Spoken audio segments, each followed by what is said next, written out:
চুয়াডাঙ্গায় বর্ষবরণ আনন্দ শোভাযাত্রা ও বিভিন্ন আয়োজনের মধ্য দিয়ে নববর্ষ উদযাপিত হয়েছে। সোমবার সকাল ৮টায় ভিক্টোরিয়া জুবিলি সরকারি উচ্চ বিদ্যালয় মাঠে জাতীয় সঙ্গীত পরিবেশনের মাধ্যমে দিনের কার্যক্রম শুরু হয়।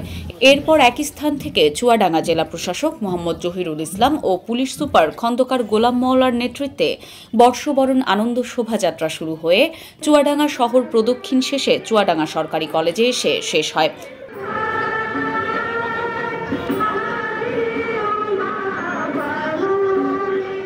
জেলা শহরের শিক্ষা প্রতিষ্ঠান, সামাজিক, রাজনৈতিক, সাংস্কৃতিক সংগঠনগুলো গ্রাম বাংলার ঐতিহ্য নিয়ে আনন্দ শোভাযাত্রায় যোগ দেয়। শোভাযাত্রা শেষে সরকারি কলেজে এক আলোচনা সভা অনুষ্ঠিত হয়। ওই আলোচনা সভায় বক্তব্য রাখেন জেলা প্রশাসক মোহাম্মদ জহিরুল ইসলাম, পুলিশ সুপার খন্দকার গোলাম মওলা, চুয়াডাঙ্গা সরকারি কলেজের সাবেক অধ্যক্ষ সিদ্দিকুর রহমান প্রমুখ। আলোচনা সভা শেষে জেলা প্রশাসনের আয়োজনে শিল্পকলা একাডেমির মুক্তমঞ্চ চত্বরে ৩ দিনব্যাপী লোকজ সাংস্কৃতিক মেলার উদ্বোধন করেন জেলা প্রশাসক।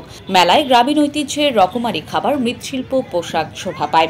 এদিন জেলার আলমডাঙ্গা, দামুড়হুদা ও জীবননগর উপজেলাগুলোতে বর্ষবরণ উপলক্ষে বিভিন্ন অনুষ্ঠান উদযাপিত হয়েছে। এছাড়াও গ্রাম বাংলার ঐতিহ্য ধারণ করতে বিভিন্ন গ্রামে বসেছে বৈশাখী মেলা।